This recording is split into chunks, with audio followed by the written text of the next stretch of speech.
जय श्री राम। सनातन ज्ञान की गंगा में आप सभी सुधीजनों का पुनः हार्दिक अभिनंदन है।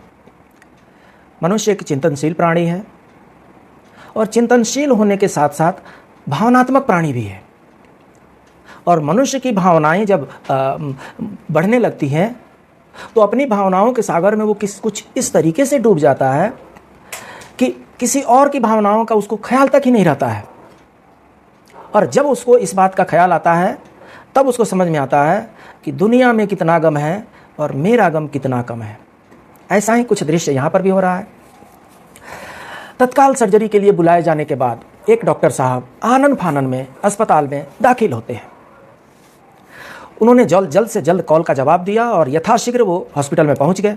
जब वो पहुँचे तो वहाँ पर वेटिंग हॉल में एक पिता इंतजार कर रहे थे जिनके लड़के का एक्सीडेंट हो गया था और उसकी सर्जरी के लिए वो ऑपरेशन थिएटर में वेट कर रहे थे। वो पिता बहुत देर से वेट कर रहे थे, इंतजार कर रहे थे और जैसे ही डॉक्टर को उन्होंने देखा वो गुस्से से चिल्लाने लगे, क्या डॉक्टर साहब इतना देर लगा दिया आपने आने में? आपको पता नहीं मेरा बेटा जिंदगी और मौत की जंग लड़ रहा है? कितनी देर आपने लगा दिया? आपको जल्दी आना चाहिए था। डॉक्टर साहब ने कहा, मुझे जैसे कॉल मिला वैसे ही, मैं अस्पताल में था नहीं, मैं बाहर था, और मुझे जैसे कॉल मिला वैसे ही मैं आनन फानन में जितनी जल्दी हो सका उतनी जल्दी मैं अस्पताल में आ गया हूँ। आप शांत हो जाइए और मैं अपना काम करता हूँ, आगे बढ़ने दीजिए। शांत हो जाइए ऐसे कह रहे हैं। अगर आपका बेटा ऐसा लगा होता, अगर आपका बेटा अगर ऑपरेशन थिएटर में पड़ा होता तो आप ऐसे कहते क्या कि शांत हो जाइए? डॉक्टर साहब ने कहा, मैं फिर से आपसे वही कहूँगा जो गीता में भगवान श्री कृष्ण ने कहा है, हम सब में भगवान है, कण कण में भगवान है। ये मिट्टी का शरीर है और मिट्टी में मिल जाना है। हम डॉक्टर हैं और हम इलाज कर सकते हैं। जीवन को लंबा करना भगवान के हाथ में है। इसलिए मैं आपसे फिर एक बार अनुरोध करूंगा, आप शांत हो जाइए, मुझे सर्जरी करने दीजिए और आप भगवान से अपने बेटे की लंबी उम्र की प्रार्थना कीजिए।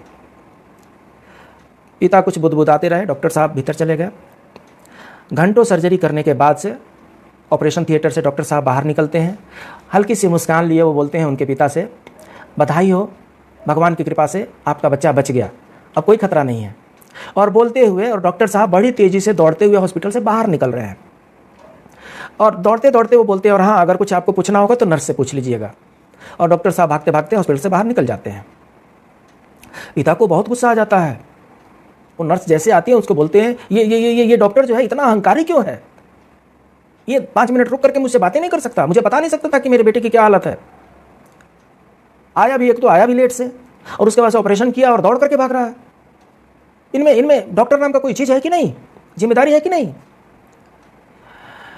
नर्स सुनते सुनते रो पड़ी और रोते रोते उस नर्स ने बताया, इस डॉक्टर साहब का बेटा जो डॉक्टरी की पढ़ाई कर रहा था सड़क दुर्घटना में मर गया। मरने के बाद से उसके डेड बॉडी को डॉक्टर साहब अपने संबंधियों के साथ शमशान घाट ले जा रहे थे। बीच रास्ते में जब वो पहुँचे तब हमने उनको कॉल किया और कॉल करके हमने उनको बताया कि एक इमरजेंसी केस आया है, सर्जरी करनी पड़ेगी, आप जल्दी से आ जाइए।